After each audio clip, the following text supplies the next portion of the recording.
masturbasi itu meningkat kehidupan masa dewasa setelah menghambat. Jadi kalau nggak melalui fase itu tuh dianggap menghambat kehidupan masa dewasanya. Nah ini banyak kritik yang terjadi ya. Saya pun nggak sepakat. Kenapa konselingnya tidur? Kenapa konselingnya pakai analisis mimpi? Jadi konselingnya psikoanalisis ya tidur kayak gini. Kayak dokter di analisis pasien. Ini singkat ya karena udah saya jelasin di video. Jadi orang tuanya dari Ceko, kamarnya itu kecil di sebuah kamar, anaknya padahal ada banyak. Terus pemenuhan kebutuhan biologis karena apa ya, untuk makan aja susah. Terus ada Oedipus kompleks, cemburu sama ayahnya karena pengennya dekat sama ibunya. Ayahnya sangat keras. Masa kecilnya dari Yahudi, anak pertama dari 8 bersaudara, pindah-pindah rumahnya. Nah pada saat itu, pada masa masih ya ada pemberontakan Yahudi itu banyak dibunuh habis-habisan, sehingga masa kecilnya di usia 3 sampai 7 tahun banyak mengalami diskriminatif. Terus akhirnya beliau membuat teori bahwa masa lalu banyak menguasai perilaku manusia. Kemudian ini istrinya, Martha Bernays, bekerja 4 tahun. Anaknya ada 6, terus ada anak bungsunya, Anna Freud, yang juga bikin teori psikoanalisis. Karirnya, beliau juga sangat cerdas, akurasi. Nah, karirnya ini jurusannya itu banyak ya, di bisnis, hukum, sama pengobatan. Jadi dulu itu boleh kuliah cross jurusan boleh. Bahkan sampai sekarang ya kalau di Amerika misalnya kita ngambil mata kuliah ekonomi, terus ngambil mata kuliah psikologi, beda-beda boleh. Kalau di sini kan cuma satu ya udah satu itu. Nah, Freud mempelajari kehidupan seksual dari belut. Semua belut itu dianggapnya punya kehidupan yang lembut ya. Terus jadi dokter neurolog, dokter syaraf, banyak belajar dari Joseph Breuer tentang hipnosis, histeria, pengalaman menyakitkan. Ini tempat praktiknya beliau. Nah, meneliti diri sendiri dan pasien dari pasien-pasiennya beliau teliti, ditemukan tahun 80-an. Jadi ini teori ditemukan 42 tahun setelah beliau meneliti diri sendiri sama pasien-pasiennya. Ya lama ya, kita aja belum sampai ya umurnya segitu. Pada saat Perang Dunia Pertama, nah Freud sama pengikutnya ini dianggap merusak peradaban Barat karena ini di sini dalam konselingnya hanya mengungkap emosi, tapi mengganggu ketentraman pikiran, dianggap psikopat seksual. Ini karya-karyanya. Kemudian Nazi membakar bukunya di tahun 1933, jadi kasihan perjalanan hidupnya itu. Bahkan 4 adiknya tewas.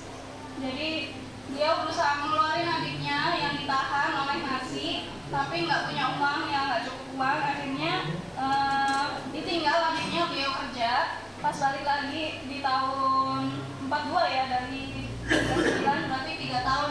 Balik lagi udah pada meninggal semua.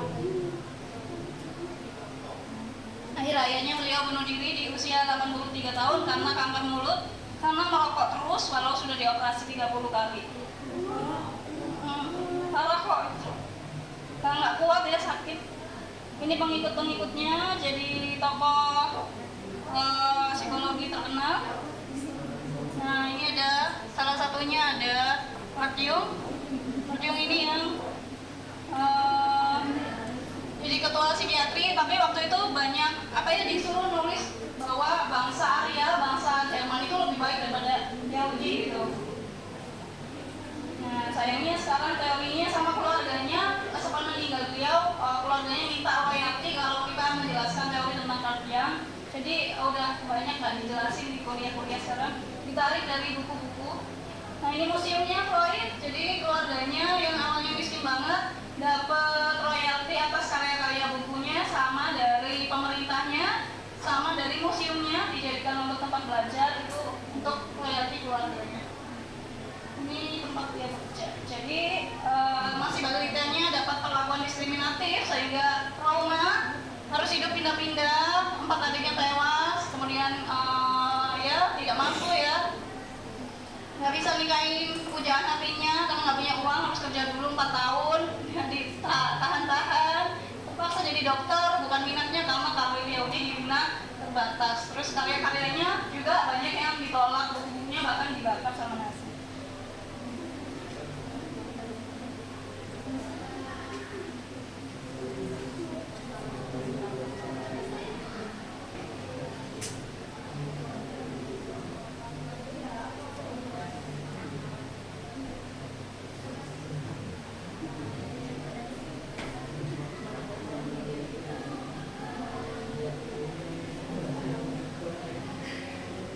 Nah, ini teori kepribadian yang juga nanti dipakai di praktik.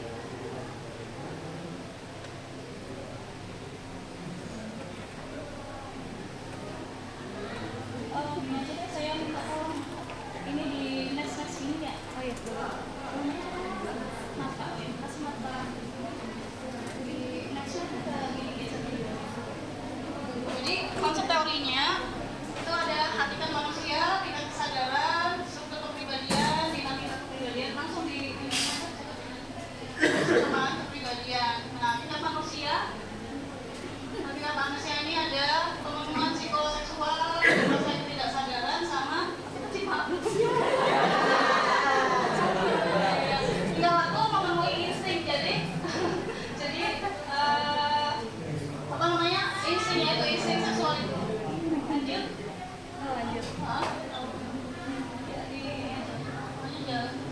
Nah, ini ada kesadaran, prasadar sama tidak sadar. Kalau teorinya Sigmund Freud itu dianggapnya banyak tidak sadaran yang mempengaruhi perilaku kita. Nah, tapi ini direvisi sama teorinya Adler bahwa manusia itu justru kayak pohon gitu. Kesadaran itu yang lebih mempengaruhi kita, ketidaksadaran yang dibawa.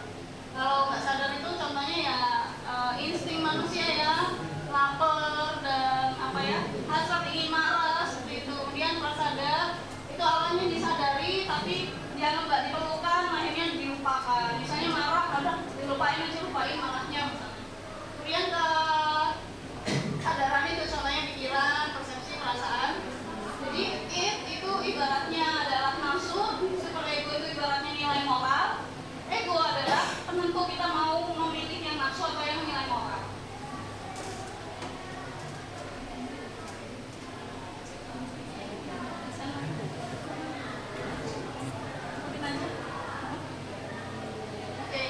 Terus dinamika kepribadiannya nggak apa? Oh, nggak apa-apa. Lanjutin aja.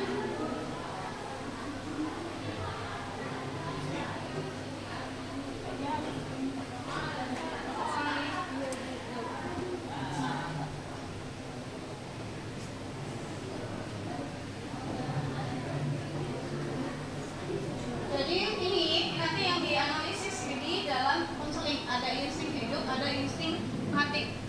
Di insting hidup itu ingin tetap hidup dengan lebih baik ya, makan, minum, berkebutuhan untuk melanjutkan keturunan. Insting mati itu menyalahkan diri, menyiksa orang.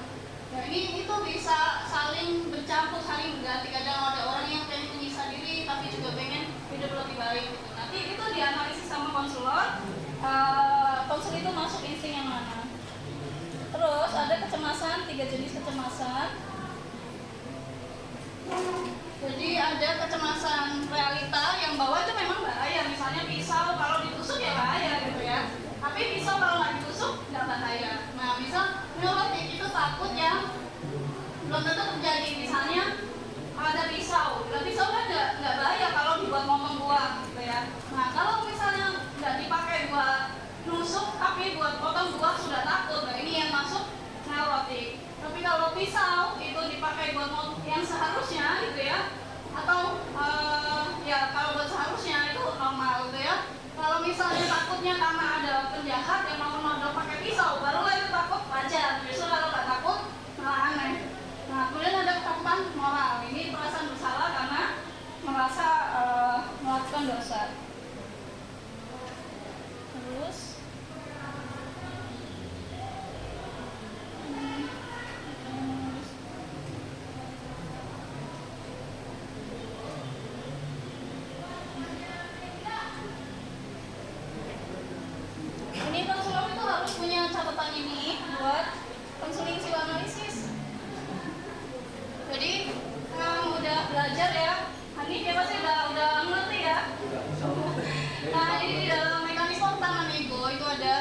yang baik sama ada yang nggak baik. Yang mana hitam ini yang baik untuk melindungi diri dari kecemasan itu ya. Kalau misalnya identifikasi, misalnya meniru untuk menyesuaikan. Misal, oh saya nggak bisa nih pelajaran matematika, coba deh saya niru caranya teman saya. Oh caranya belajar gini, biar bisa matematika gitu ya.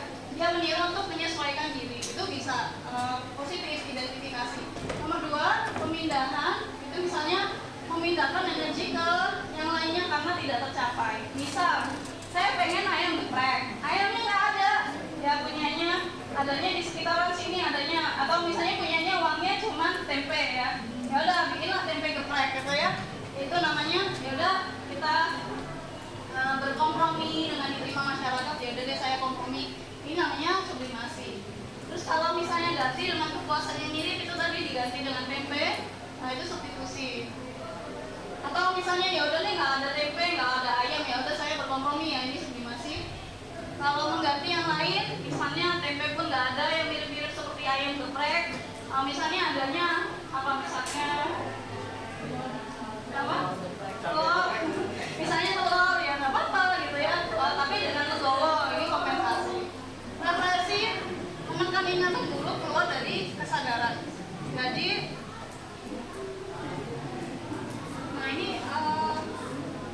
ingatan buruk itu misalnya ada trauma, pernah dimarahi sama orang tua misalnya. Nah itu dialihkan ingatannya untuk ya udah saya nggak mau bahas itu lagi, tapi tetap merasa marah, perasaan marah atau perasaan takut tetap ada, nggak berkurang. Nah ini cuma dipindah ke tempat yang di alam nggak sadar gitu ya. Itu jadi akan meledak itu suatu saat. Kemudian nomor 2, simptom historik. Simptom historik itu kayak kalau kita misalnya nih takut sama hantu, saking takutnya malah bisa lari misalnya, mau lari malah terasa jadi lumpuh, nggak bisa jalan. Nah ini namanya simptom historik. Jadi ada bagian tubuh kita yang tiba-tiba nggak bisa kita fungsikan. Psikosoiological disorder ini orang yang menurut terus walaupun disuruh sesuatu yang nggak masuk akal, walaupun dibully, orang yang menurut terus itu. Nah ini dia tekan, dia walaupun merasa marah diperlakukan, dibully misalnya, tapi tetap dia nurut. Ini namanya physiological disorder. Ada yang masuknya ke fobia, ada yang masuknya ke nomadisme yang pindah-pindah terus rumahnya, misalnya kontrak baru cuma sebentar pindah lagi.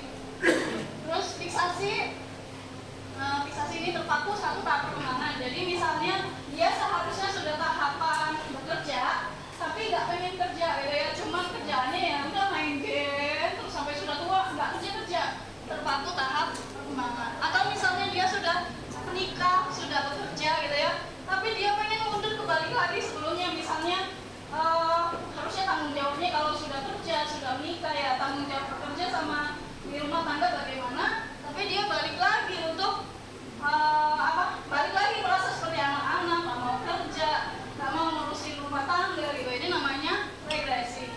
Ada juga yang karena traumatis ya membentuk reaksi mengganti dengan perasaan kebalikannya dalam kesadaran tapi berlebihan. Misalnya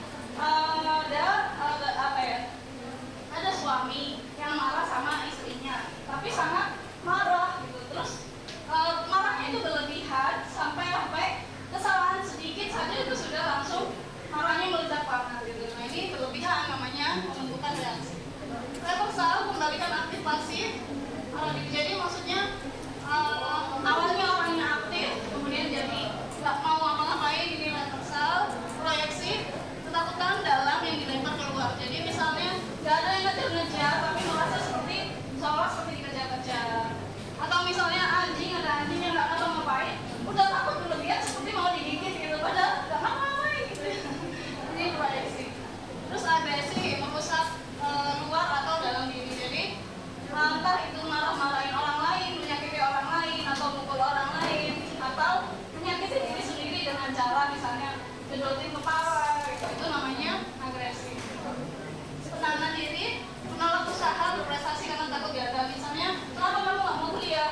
Oh iya nggak apa-apa, nggak usah kuliah gitu. Padahal misalnya takut untuk nggak lulus misalnya. Terus tapi beda ya kalau kuliah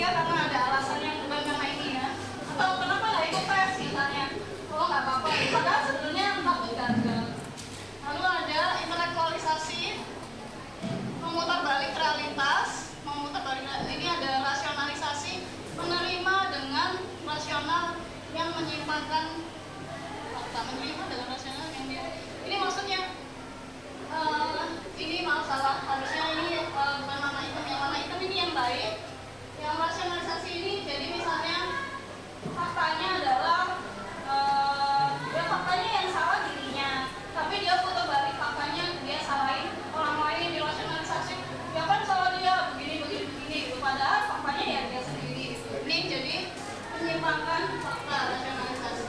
Kemudian ada isolasi, menutup perasaan demi id atau nafsu ya. Jadi misalnya ada orang yang pre-sex misalnya ya, dia sebenarnya perasaannya, hati nuraninya merasa bersalah, tapi dia berusaha tutupi dengan karena saking kuatnya idnya, akhirnya jadinya isolasi itu tadi.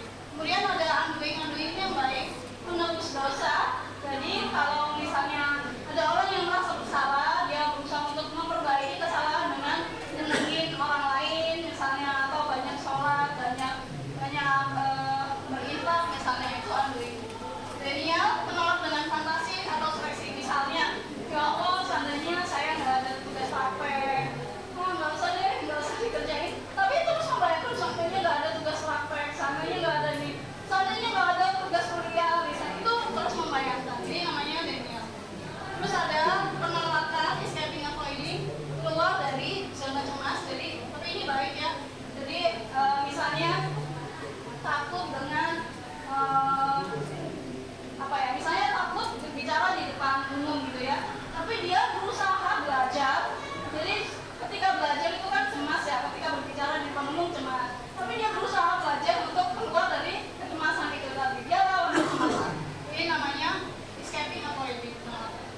Terakhir, pengingkaran, negation, repress, tidak mengakui. Jadi kalau sebenarnya dia sedih misalnya, tapi dia nggak mengakui. Nah, kenapa sih kita perlu untuk mengakui perasaan sedih kita atau perasaan marah kita, supaya perasaan negatif itu bisa kita keluarkan. Kalau perasaan negatif itu nggak dikeluarkan, maka akan menjadi, ya itu tadi, bisa suatu saat bisa meledak ya. Tuh. Terus kembali kepribadian itu ada pemenuhan kebutuhan di bagian tertentu. Kalau matang bisa jadi mengatasi kecemasannya dengan baik, tapi ada namanya fiksasi, hambatan pemenuhan yang menyebabkan masalah kepribadian. Nah, fiksasi ini ada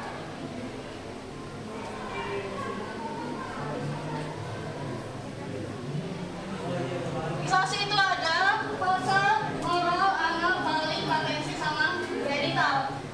Jadi misalnya Anda menemui klien yang misalnya dia senang belajar banget atau senang hafal banget atau gampang ditipu, berarti dia fase oralnya di usia 0 sampai 1 tahun itu berlebihan, banyak empengnya misalnya. Atau kalau misalnya senang debat terus suka membuli gitu ya, suka gigit kuku, berarti fase oralnya kurang terpenuhi. Misalnya harusnya dia banyak minum susu, dia banyak bentuk memasukkan di fase oral, tapi dia kurang terpenuhi.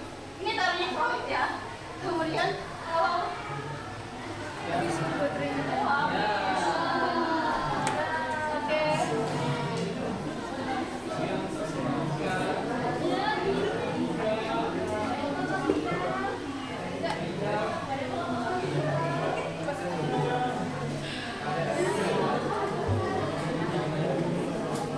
tapi ada di YouTube ya, semuanya itu sudah saya jelasin. Buka aja di YouTube di part 2. Nggak ada sinyal ya, susah ya. Harusnya untuk belajar lebih